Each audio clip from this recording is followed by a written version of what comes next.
Welcome to the Mockingcast, the podcast of Mockingbird Ministries. I'm David Zoll, your host, and in just a few moments, I'll be joined by my co-hosts, Sarah Condon and RJ Heyman. We come to you every other Friday to explore a few of the places where we currently see grace and its absence playing out in unexpected and compelling ways. We're glad to have you with us. Praise the Lord. Praise the Lord. Heidi ho, you two. It is great. Isn't that that's a South Park reference, I guess, from years back. What's going on? It feels like we're in the middle of like the slog time of winter. Just started Lent in the church world. How are you guys doing? Not good. Everyone is sick. My computer didn't work this morning. I have a list of things to complain about, but I feel like I'm supposed to say things are great. Things are great. How are you guys? I'm okay. I'm ready for the sun to come back. It has been gray here in Houston. Now it's also like 68 degrees outside, so you can't complain too much. But yeah, it gets, I don't think I would do well in the Pacific Northwest, and it's felt a little bit like that here the past couple of weeks. Spring break has started. My wife is off with my eldest son doing some college visits, which is kind of amazing. And my mom, the illustrious Hillary Heyman, is in town to help out with the younger two kids while I'm holding down the fort. Ooh, shout out to Hillary. Shout out to Hill the Thrill. So yeah, that's where I'm at. Well, Sarah, if I may be so bold, I think that what you really just need to do is wash your face. Oh my word. Today, I make the joke because today we are going to talk. Which every man is like, what are you talking about? Apparently every man. And all the girls are like, here we go. There's a phenomenon out there called Rachel Hollis, who is an author and a lifestyle influencer, and she has a book called Girl Wash Your Face, which I've seen everywhere. Basically, I asked my wife about it too. It's hard to overstate the popularity of this book. I've learned, not in male world, I gotta say, none of the guys I talk to know this, but I've seen it everywhere, and it's I guess it's been on the #1 Amazon sort of seller for personal growth and Christianity, as well as women's Christian living, for like a year. A million copies.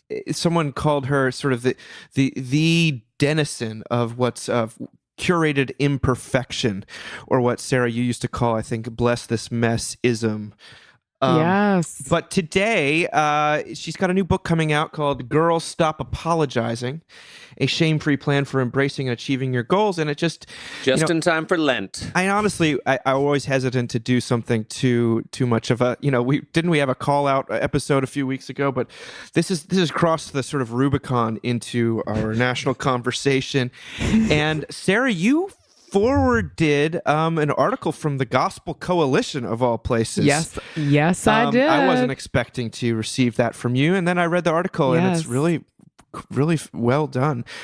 Sarah, why don't you give us a little introduction to Rachel Hollis and what that means, not just the person, but the phenomenon? So I do want to be honest. I never read the book because as soon as people I'm friends with on social media posted "Girl, wash your face," I literally thought they were talking to me. Like, I was like, no, you wash your face. Like, I was like, there's no way this book already makes me mad.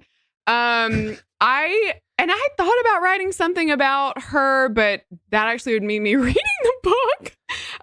So this woman actually wrote what I thought was a pretty, actually a really thoughtful and theologically sound piece, Jen Oshman, for the Gospel Coalition, and it's called Girl, Follow Jesus, which I agree with. And, I don't want us to get too like heavily moralistic with Rachel Hollis and what she's doing. I mean, but I do think there's some really good points that this woman makes. I mean, she talks about, Rachel Hollis kind of does this whole setting goals thing. And she talks about like her goal was like to always fly first class, which might not be like the most Christian goal to have. You know what I mean? Like, it is a little, and I loved her piece, so I think it's worth reading. The other piece, Dave, is the one that you sent to me that was on BuzzFeed, and which actually kind of goes into the fact that Rachel Hollis comes from this kind of,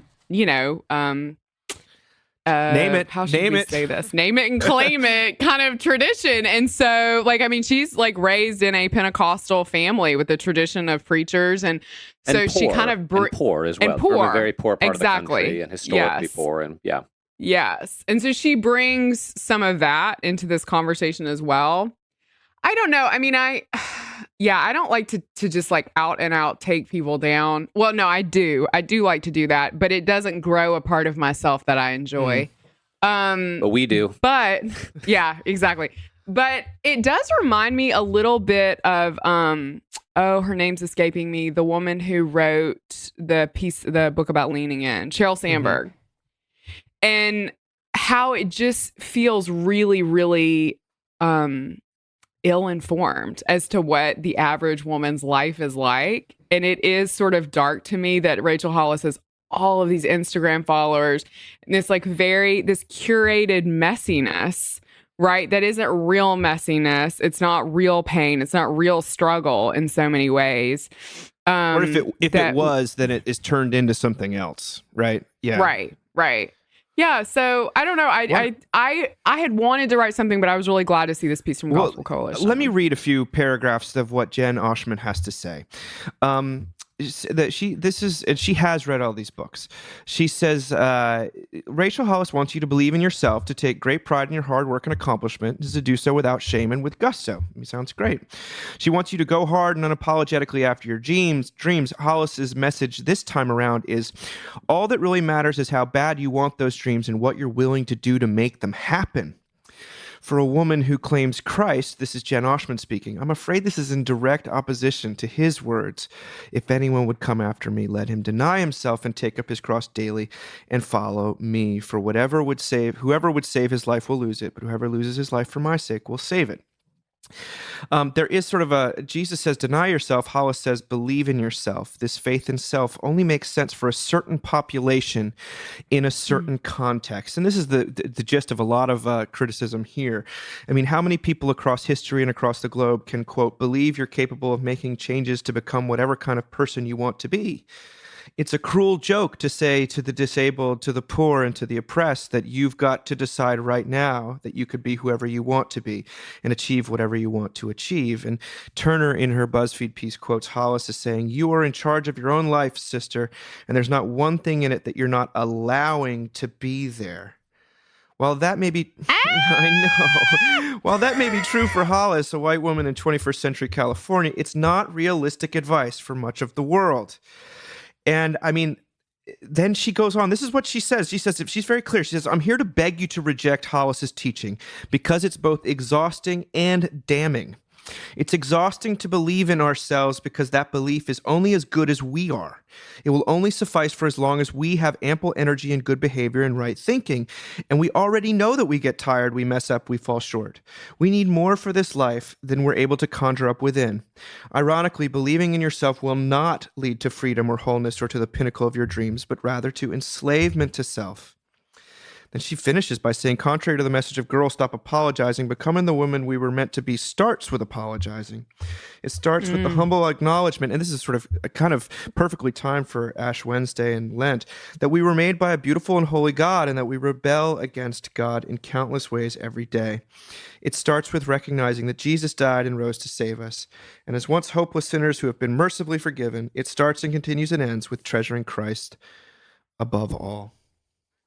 Okay, this is great. I do have to say something about this, though, because there's something in these pieces I didn't agree with, and that is this idea that her message is for a specific subset who can meet sort of the high standards she lays out for life. I want to say no one can meet those high standards. I don't care if you're white. I don't care if it's the 21st century. I don't care if it's the 25th century. No one can meet those standards, right? Like, I mean, I come to you as a woman who has had everyone in her house sick for the past 2 weeks, who worked a 13-hour day yesterday. And the only reason my family ate is because my son is very chatty. And at the bus stop, he told everyone at the bus stop that we were sick, and so a stay-at-home mom brought us pizza last night. Like, that's like, you know, I'm in that. I just want to say that, like, I'm in that subset of who she's speaking to, and like, it's unmanageable even for me, right? Yeah. I mean, it's when they say enslaved. So I think, and to be generous here, because she is clearly saying something that a lot of people are dying to hear. And if you did grow up in a kind of truly shame-based setting where you were always told how terrible you were and not to dream dreams and that you weren't capable of anything, maybe it is initially liberating to hear some of this stuff. So I don't want to like I want to try to find a way to affirm some of it. And yet it seems to be so completely the opposite of what we hear on Lent, and in Lent, and sort of the self is limited. The self is a problem, and that we find hope through looking outside ourselves to God, to, you know, beyond our limitations, and rather than sort of Jesus as a cheerleader who helps us overcome our limitations. We find our wholeness in him, I think.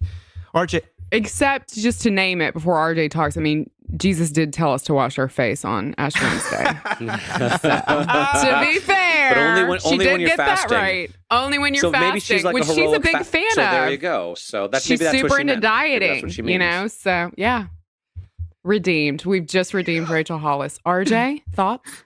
I got so many thoughts. Well, I'll begin with this, and I speak somewhat at my own peril because I don't necessarily know of which I speak, but I've heard of which I speak. And I remember we had some good friends in New York who moved to a poorer part of the city, and there was a church right across the street, and they were Christians, and they're like, well, we would love to meet the people who are at this church and sort of become part of this community. And so they went to some kind of fellowship night on some weeknight, and they said it was the weirdest thing because in this church, they put on a video about the founding couple of their denomination and all of their mansions and Rolls Royces and, you know, private jets. And the punchline was, you know, what do you give the couple who has everything? You give them more. And then they passed the plate. So it was just this unbelievably health and wealth, prosperity, gospel message that was drawing people in one of the poorest parts of New York City. And so this is not a message that only, it seems to have pretty broad appeal, you know, across sort of socioeconomic strata. So that was one thought.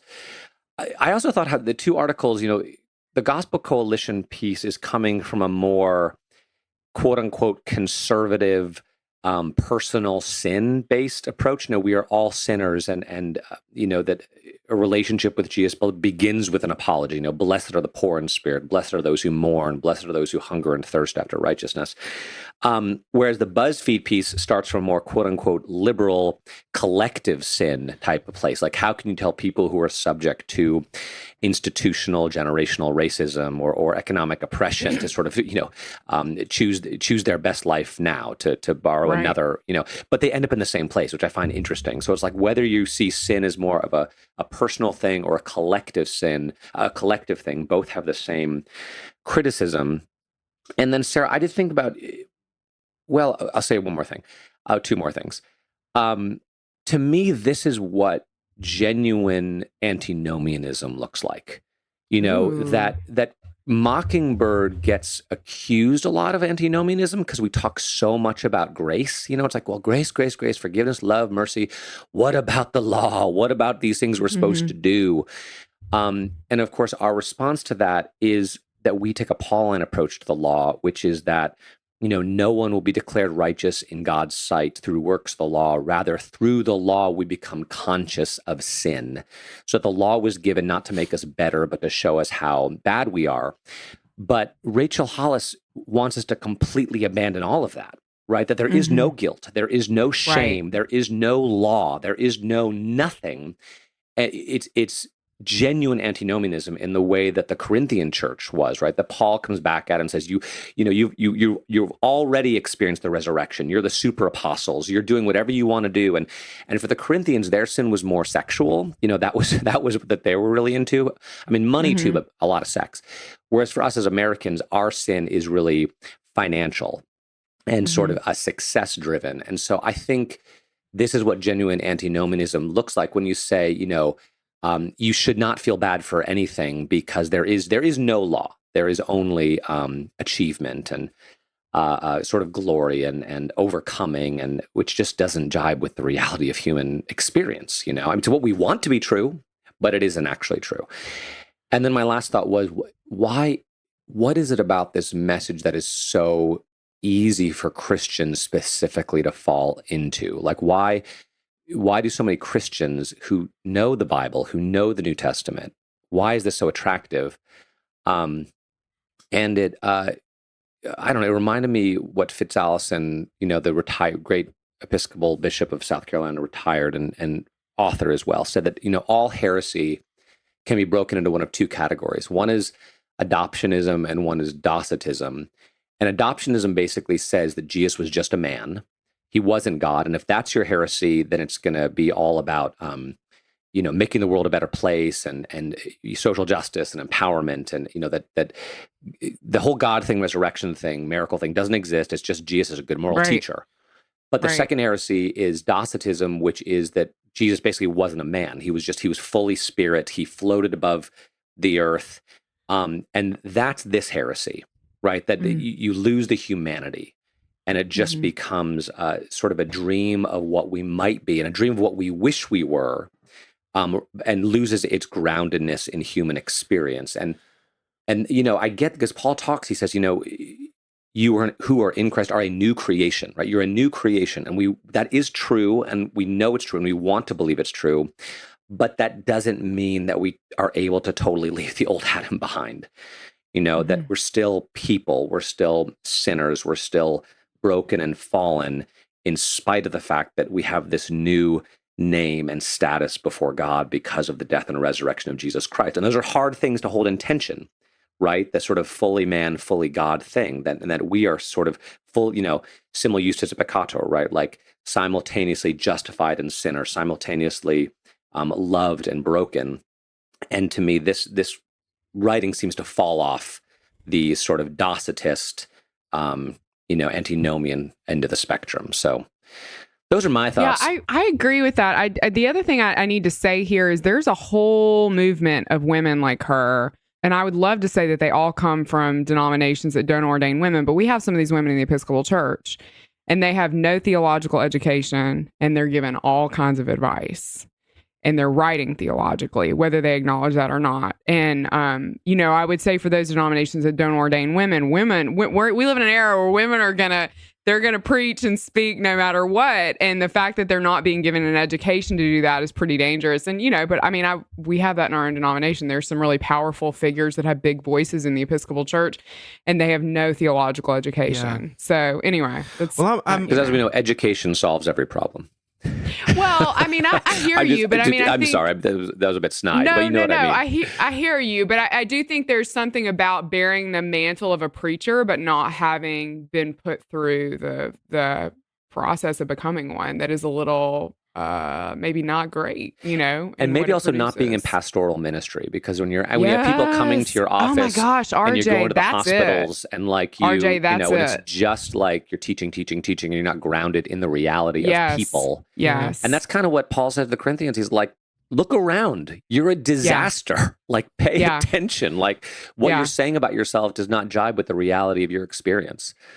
So somebody send her to CPE. Like, we're going to start a fund. Send Rachel Hollis to CPE. Well, except you have some stories about these kinds of churches doing, hospital visitation, don't you? No, I do. I do, and it is not cute. Yeah. So it's a very American phenomenon, it feels like to me. I'm reminded of what Sarah wrote this morning about purity culture, and that there is, if she's talking about living a shame-free existence, what's appealing about that is that people feel a whole lot of shame, and a lot of a lot of women who have been given a lot of double standards. I can't speak for women, but I can observe that it seems to be that we do need to think about where the appeal is coming from, and I think that there's a huge because there is what we're talking about is there is the law reveals us to who we are in a proper sense of apology and humility and contrition. And as my dad says, it's not always better to be safe than sorry. It's actually always better to be sorry than safe. But there is this sort of cultural shame. Excuse me, Paul. There is this cultural shame that somehow she's addressing, and I think we need to take that seriously. And I also think the prosperity gospel is it is a target that needs to be deconstructed constantly. However, what the prosperity gospel gets right is that God is at work in people's lives, and he's actually not against you. And I think that is what people who are living in poverty, of course they want to hear that. And so how can we affirm that without throwing the baby out with the bathwater? And yet this Rachel Hollis phenomenon, to me, who knows that she's subject to all of the pressures and demands and fears and anxieties that we all are, to me it looks transparently a little gross when Laura Turner writes in her BuzzFeed article, there is more than a hint of girl boss corporate feminism at work here, as Hollis equates having, quote, made it with being able to drop a lot of cash on a Louis Vuitton bag, using purchasing power as a path to self-realization. And she takes that brand of feminism a step further by marrying it with Christianity and what is essentially a Pinterest-worthy version of the prosperity gospel. I mean, those are heavy, kind of very cutting words. And so how do we, as Christians who really have compassion and care for people, how do we look to see what is the itch that this is scratching? How do we, and I think that it's great to have the Gospel Coalition alongside BuzzFeed, because it really does marry the two and say that they both come to the same place. The belief in self, unbridled individual agency is a recipe for a kind of not only disaster, but real hatred of yourself and other people. Despair. And speaking of which, let's go into dieting. This is, RJ, you said this along last week, and I sort of didn't roll my eyes, but I was like, I don't have time to read this now. And then I finally read it after Ethan wrote about it in our Weekender, and it is unbelievable. The latest trend, diet trend, is not dieting. This is Amanda Mull writing in The Atlantic. She's writing about intuitive eating. She says, it's a theory that posits that calorie counting, carb avoiding, and waistline measuring are not only making people emotionally miserable, but contributing to many of the health problems previously attributed to simple overeating. Evelyn Tribole and Elisa Resch, a pair of dietitians in Southern California, developed intuitive eating to address problematic layers in dieting. They encourage people to do something that might sound chaotic or dangerous, or what we might say, the gospel. Eat what you want with no rules about what to eat, how much of it, or when. Intuitive eating has 10 tenets. And I'm sort of joking when I equate it with the gospel, but the most well-known is that no foods are off limits, and that there's no such thing as, quote, good or, quote, bad food. That's in stark opposition to another school of food thought that's gained popularity on Instagram, which is clean eating. If you're going to eat clean, you need to pay careful attention to any food's place on a continuum of purity, and eat only things that meet the strictest standards of unprocessed freshness. Eating today, Tribole says, has become this idea that the food on your fork can either kill you or cure you. It's gotten to a point of almost religious fervor. Hashtag seculosity. By comparison, intuitive eating sounds like permission to sit on your couch and eat pizza until you pass out. And this is what's so right funny. there. What Dave Zoll will be doing tonight. This is exactly what people, when you preach grace, exactly what happens. They say, you're telling people they can eat pizza on their couch. And then listen to this. Experts find that in the first week or two, new adherents of intuitive eating do sometimes binge on things they'd always been tried to skip. And once someone hears the gospel, they oftentimes do go through a period of relative insanity. But the vast majority of their clients quickly habituate to burgers or donuts, then crave the variety and nutrition represented by the healthy foods they once used as punishment. Telling yourself you can't have something, meanwhile, gives it undue power and allure. One person says, I didn't understand that the binges were created from the restriction. I mean, guys, what do we say about this? Except for just read the article, I guess. It's I love this so much. There's so many rules. Well, and there was a whole thing we didn't talk about, the Rachel Hollis stuff, where she fat shames people. Like, she's very into, like, if you really care about yourself, you're going to diet in the right way. You're going to stick to your diet.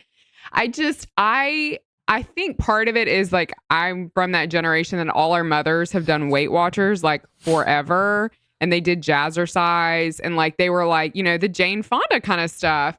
And it just makes me crazy. Like I can't do the diet stuff. So this is like amazing news to me. I love it. RJ, what? RJ's an intuitive eater. I see him have dessert on the regular on just a Tuesday, just casual. He'll have like some kind of chicken fried steak covered in gravy and like a piece of cake. And he's like aging in reverse. I don't know why, but let's not use RJ as an example for anything. Well, exactly. Yeah, But this is so biblical. I mean, what does Paul say in Romans? The law came in to increase the trespass. The law increases the trespass. I didn't understand that the binges were created from the restriction. Unbelievable. Girl, read your Bible. I love it. Or was it in Corinthians, all things are lawful, but not all things are helpful. All things are lawful, but not, and that's the whole thing, right? Like, do what you want, but at the end of the day, like, why do people, like, to the degree that people ever stop sinning, which they don't, obviously, but maybe why do people start sinning a little bit less? Because it sucks. Because it hurts. It hurts you. It hurts the people you love. It's maybe fun for like a little while, but it doesn't end well, And it's somewhere you're like, why am I constipated? Why am I inflicting all this pain? Why am I hurting myself? Why am I infected? With these diseases? But I think this is also it's just also true. Like, I can't remember when it was. It was a little while back. My wife, she just was tired and not feeling great. And then all of a sudden she like gets up and she comes, she's like, I'm really craving cream of wheat. Why is that? I was like, maybe you're low in iron. And she, and she gets online, she looks up like, anemia, and she's like, oh my God, and goes through like 2 boxes of cream of wheat and it's like feels much better, or like, I've heard that women in countries where there's not like vitamins basically like eat dirt, because they need them when they're pregnant to like get the minerals in their body. And there is something to be said, or apparently that's also why pregnant women crave ice. Sarah, did you crave ice when you were pregnant? Do you ever crave ice? Yes. Yeah, that's a big thing. And that actually comes from the need for minerals because ice, this is what they think, simulates rocks. So like you don't eat rocks anymore, so you eat ice. But if you eat too much ice, then it gets, it's worse. But pay attention to how you actually feel and what you actually want, and not the shame and the guilt and the, all the other baggage that comes along with the thing. And I've got to think there's got to be some connection between I wonder when the health craze started and the fitness obsession and how that dovetailed with kind of like Americans' rising average weight. Like those have to be connected. Oh, that's an interesting right? Don't question. they? I'm sure there's been a study on that, but yeah, I remember when food became not fun. Like as a woman, I clearly remember. So sad. I remember being 8 and going into like they started at 5 years old. Something like 5 years old girls start to associate food with body image. I think it's earlier and earlier. I mean, I can remember being 8 years old and like, my go-to at the gas station was like a Butterfinger and a Sunkist. And I was like, this is amazing. But I remember like the sadness of like being 11 and realizing there was some sort of connection I needed to be worried about between what I ate and what I looked like. And it's such a bummer. It's like, oh my gosh. Hope anyone who's listening knows that Sarah's house has been sick, so send lots of Butterfingers and Sunkist. Yeah. That would be the best. I think that's the best care package a person could receive. Right. When Jamie was young, she used to go buy a roll of like Entenmann's powdered sugar donuts and go home and dip them in ranch dressing. What? And just that was her thing after school every day. I mean, guys, I was like, that's amazing. I resonate with this article on so many different levels, not just because I did just write that chapter on the seculosity of food, but I totally use food to medicate myself when I'm upset or when I'm depressed, especially. We talked about that last time. I go and my wife goes. She wants an extra glass of wine, and I want Ben and Jerry's, and I want Domino's, basically. And it's just my go-to coping mechanism or what have you. And it's so funny because it is not born out of the desire to eat this sort of saturated fats or whatever it is, all that salt or all that sugar. It is so emotional. And this, I love at the end, he says, suggesting that a healthy relationship with food, or Amanda Mull writes this, is possible without any rules or restrictions sounds risky to many people, especially when it's misconstrued as a call to indulge destructive impulses rather than to understand and quiet them. So for me, it's the morality and the guilt surrounding food. It's so ironic because you're usually trying to address some sense of guilt or some sense of pain with the food, which then creates more of it. And it's this vicious cycle when a much healthier relationship with food would be free of the initial restrictions that I don't know what I'm trying to say. The initial sense of guilt that is feeding it, pun intended. So it's if I could uncouple food, it could become nutrition instead of medication. I wonder, I almost can't conceive of it, but I get excited thinking about it. But so when I diet, which I do every June, it's just like nothing but restriction, and it never kind of works in the long term. But hey, I'd still rather have, I'd rather not do the work it would take to deal with like my deeper psychology around it than just do a month of just highly controlled eating and have like a thinner. And you look great for those first 2 weeks of July. I mean, I look right? at, I'm sure that headshot was Beach taken. bod. I think I was like, take my headshot in July, take it. I can't handle it in February. I do want to name though, like for people that are addicted to food, just how hard that is, because it's not like alcohol or drugs or gambling or something that you can actually cut out of your life, you know, that you can be like, I'm not going to do that anymore. Like you have to eat. And so it just does seem like dissimilar, you know, from other addictive behaviors. And I just can't imagine how hard that must be. One of the psychologists in there says that for a lot of people who are this deep into terrible eating habits, and it does have a compulsive aspect where the biology needs to be dealt with first. They cannot simply switch mindsets. They need medication. They need a substitute medication in order. And he's like, intuitive eating is sort of the second step. And I thought that was wise. Seemed like wisdom, and it also seems like just this amazing way of thinking about it during a time when everyone's talking about giving up certain things, restricting yourself in order to be in touch with. I think it also allows us. I mean, I do appreciate what both of you are saying about food as being people being addicted to it or addicted to sort of that emotional need that gets temporarily met with food. But I love that this gives us freedom to like have positive emotional attachments to food, because, you know, being from the South, I grew up with grandmothers that made, you know, not food. I mean, the kind of food they would make for breakfast, you'd blow through all your Weight Watchers points before 10 a.m. You know what I mean? There would be fried chicken and fried sausage and biscuits and all this kind of stuff. Praise God. And I know, but there's a part of me, especially when I was sort of like, you know, trying to be Skeletor bride before I got married, which mission accomplished. I look terrifying in my wedding pictures. That you sort of classify that food. You'll never be skinnier or crazier than when you get married, but classify that food as like bad, and it's not bad. I mean, there is something really beautiful actually about the emotion behind food, and I think we've lost the positive part of that in a lot of this legalism that we have around it. Wow. I was also just. Goes back to the one I was just thinking to myself, because here we are talking about letting go of guilt and shame around issues of food. And yet we also were just, at least I was kind of blasting Rachel Hollis for letting go of guilt and shame about sort of anything.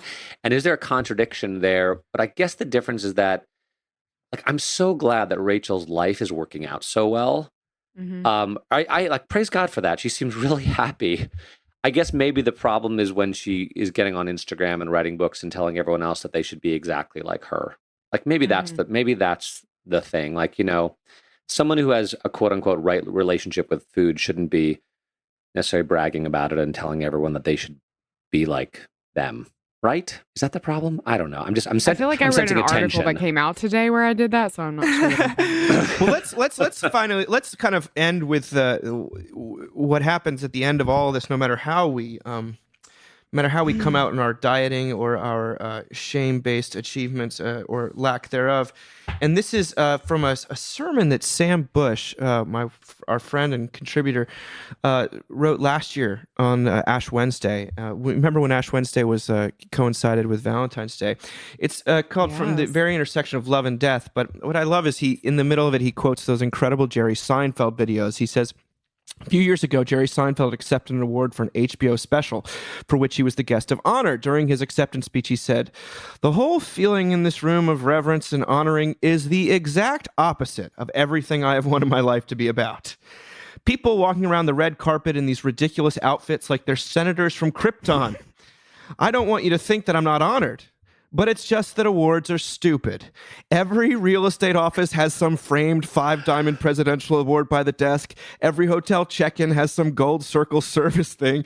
Every car salesman is a platinum jubilee winner, and it's all nonsense. The hotel stinks, the real estate person is stupid, and the only thing the car salesman is good at is ripping you off. And why? Because awards don't mean a thing." And another time he was given a Clio award for advertising. He says, "Tomorrow, I don't know where this is going to be. It'll be somewhere," holding up the award. "Eventually I'll be dead. Someone will just take it and sell it or throw it out. That's fine. I'm happy now. You have made me happy for the last 5 minutes of my life, and it will last until I get to the edge of this stage and it hits me that this was all a bunch of nonsense."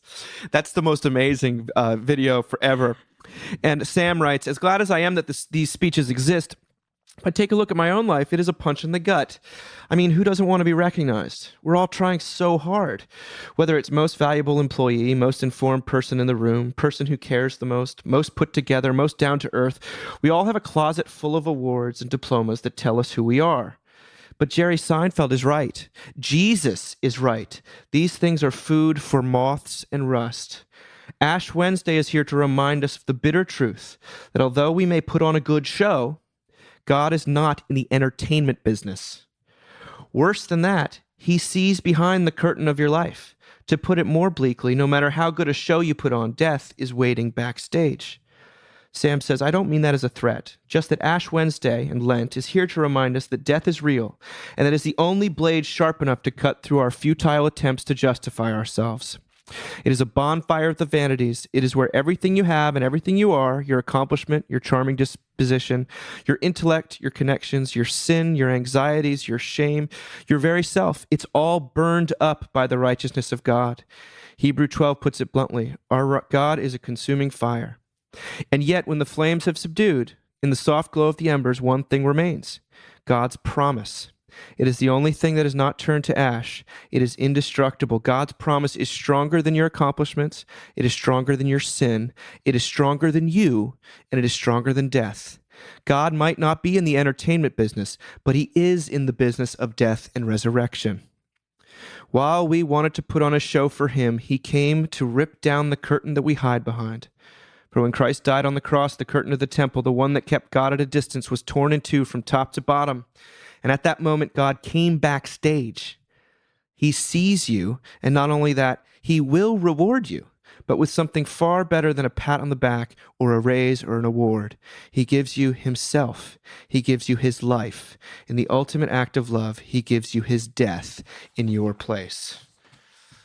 I think that that's a very powerful statement to a world that is drunk on its own attempts to self-justify, whether that be through self-realization or dieting or writing books and releasing them like I'm trying to do right now. It is a gut check, but it is also a profound reminder that in the place of failure and the place of limitation is where we run smack dab into the cross. Sarah, RJ, where are you guys with this? I find tremendous freedom and hope in Sam's words, like for myself, for my children, that for the things I want to accomplish, the things I want them to accomplish, what I want my life to be like, what I want their life to be like, that it's all going to come to an end. And it's going to end well. regardless of what happens or doesn't happen on this side. And just another powerful reminder of the lengths to which we go as a culture to deny our mortality, to sort of shove death to the side and not look at it. And and the freedom and hope that we deny ourselves when we think that it's up to us to kind of justify our existences and, make something of our lives. So I find thinking about death to be hopeful. As I've said before, Alex Large got that. I need to get that app on my phone that reminds me multiple times every day that I'm going to die and that nothing is that big of a deal. Mm-hmm. I really like awards. So and praise and all the things that firstborn daughters are have neurotically embedded in them. I really actually like those things a lot. And so this is always Ash Wednesday is always difficult for me. I mean, as much as I talk about death and everything, it's easier for you to say that to other people than it is for you to kind of accept it yourself.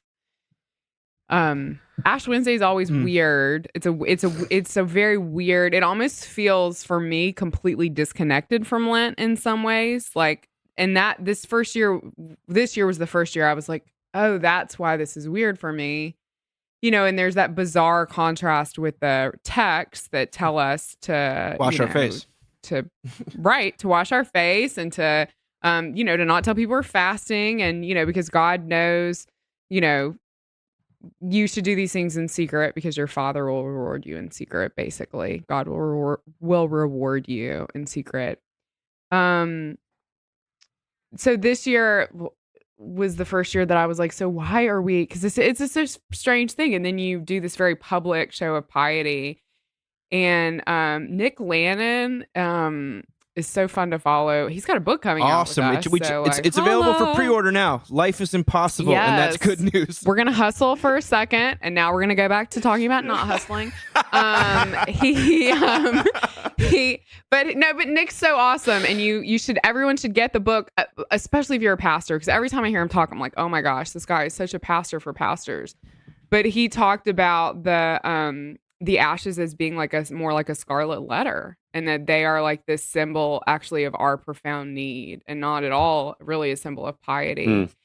And I think that's the first time Ash Wednesdays made sense to me. Does that I was like, oh, okay, right. Like that's what this is, because the idea of death and stuff is something I love and I talk about, and RJ, I'm totally with you. Like I need to be reminded of it, especially at moments when I'm getting accolades for something. Because there's a very jarring thing that happens when I go and I speak at a conference and people come up and talk to me and it's very exciting. And then I come home and there's 4 baskets of laundry that have to be folded. And I'm like, oh, right. This is who you are, But yeah, I don't know. I think that reminder that at the end of the day, all I have is my need of Jesus. Yeah. That's all I have to offer. Yeah. And what did Luther say? We bring 2 things to the human divine relationship: sin and resistance.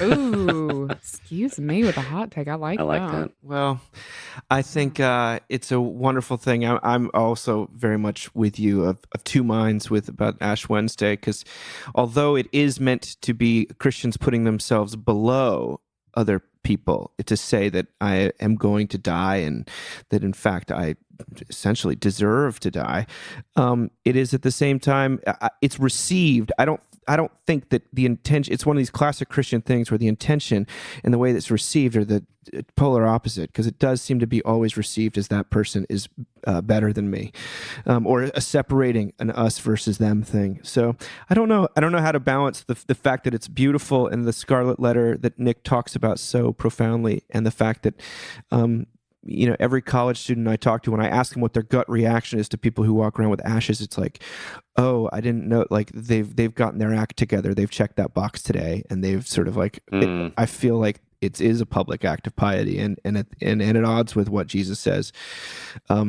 And yet the beauty of it is found in the liturgy on Ash Wednesday is unbelievably powerful. And it is so the opposite of everything.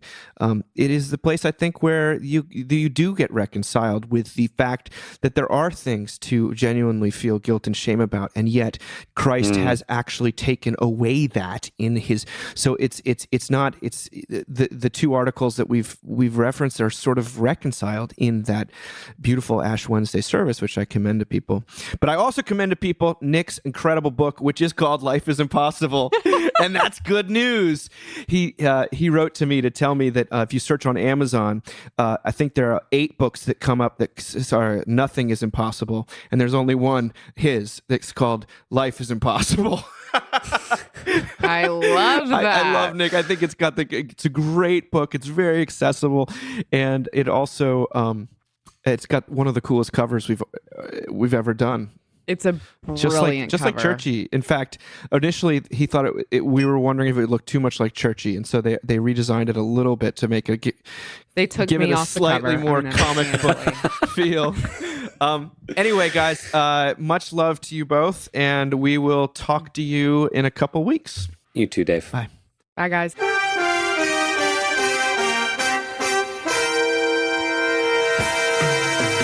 Thank you for listening.